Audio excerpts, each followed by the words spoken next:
literally means to move through a place to go from one place to a new place. And tornare literally means to return to where you started. Okay? So, in my opinion, a passare is any time you move the overall positioning of your body, right? So to me, an advancing step can actually be seen as a passare, right? If I just accrescere my feet, while my body has moved a little bit, my overall positioning has not changed, right? But if I advance, I've moved my whole body, I've moved to a new location, I would consider this a passare, right? Likewise, anytime I move back in the direction I was going, right, I would consider that a tornare. I personally feel this is important because there are a couple sword traditions that talk about returning to where you started explicitly.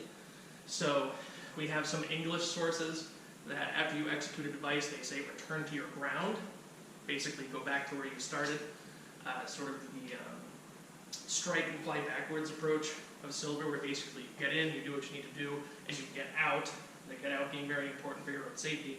And likewise in the Balinese school, they will pretty much always say, you do your procession, you go up to your enemy, you execute the play, and then you move backwards while doing some parting cuts to cover yourself. So the returning is just as important as the going to your opponent. It should not be neglected because it is important for your own safety. So, to recap, volta stabile, mezza volta, tutta volta, okay, accrescere, discrescere, passare, tornado. So those are your 3 turns and your 4 ways of stepping, right? 3 turns, 4 ways, that's 7 movements of the body, right? So 3 and 4 is 7. That's one way you can keep that sort of locked away in your brain. In terms of discrete steps, right, there's a lot of things we can do. There's a lot of modern Italian terminology for these steps, but I often come at odds with how much Italian language do I want to shoehorn in this class versus how easy is it for people to remember. So I'm not going to go over all that right now, because I don't feel it's really important. But just to go over some basic steps, okay? So of course, we have our advancing step. Right now, depending on what you're doing, you can do this sword in hand. You can also do it without a sword, obviously. You can keep your hands in sort of unarmed, tutto porta di ferro, you can do your double cross, whatever works for you. I'm probably just going to keep my hands to the side so I can gesticulate as necessary. So, advancing, for moving forward, the front foot moves first. Okay. Retreating, going backwards, the rear foot moves first. Notice that I'm trying to maintain this distance between my feet as I move forward and backwards. I'm not letting my heels slide in line. Okay? Keeping my feet apart, almost as though I'm on 2 railroad tracks. Right? I'm keeping my feet on each respective track. Right? Helps keep my hips nice and wide and open so that I can change direction as I need and more effectively defend myself. That's your advance and your retreat. Now, you can also do these sort of steps sideways too. So, if I want to move to the left, I move the left foot first. Right? If I want to move to the right, I move my right foot first.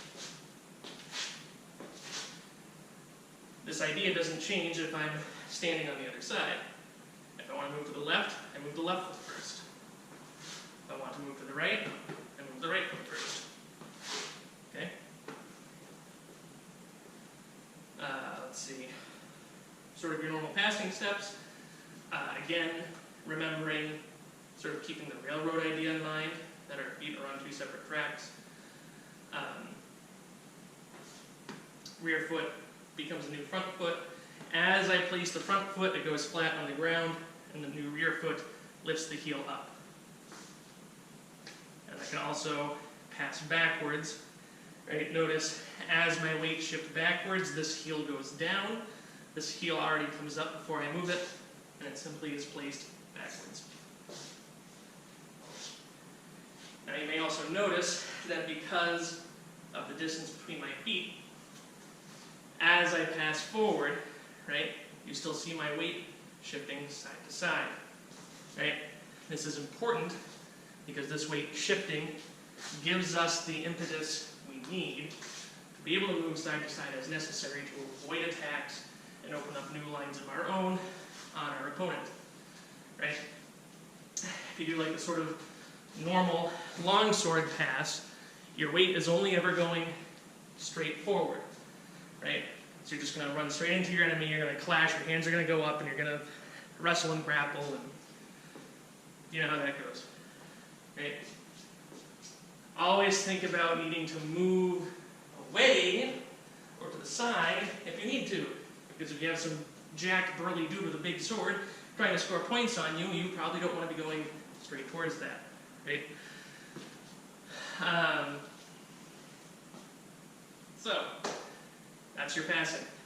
Again, so it's forward and backwards passing, we do advancing, retreating. We can also do passing sort of obliquely, right?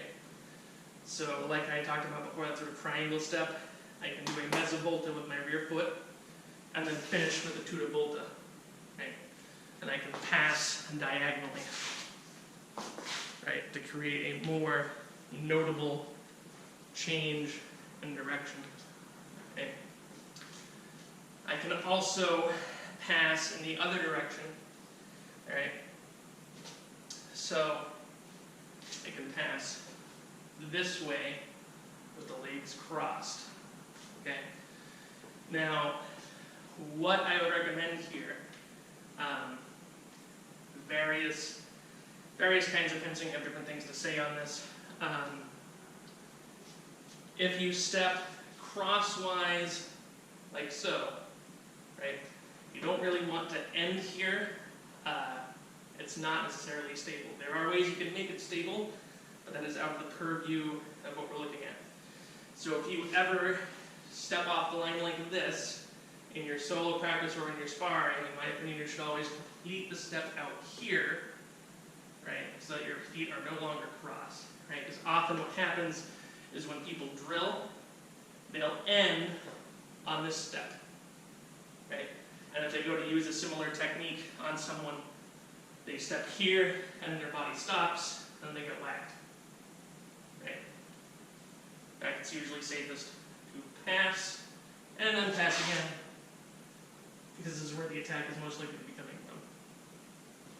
Maybe to help visualize it a little bit here, right? You stringer their sword, you close the line, pass forward, and threaten a thrust. They withdraw the sword and cut around to your other side. So you cover, and then riposte. Okay? So don't get stuck in this position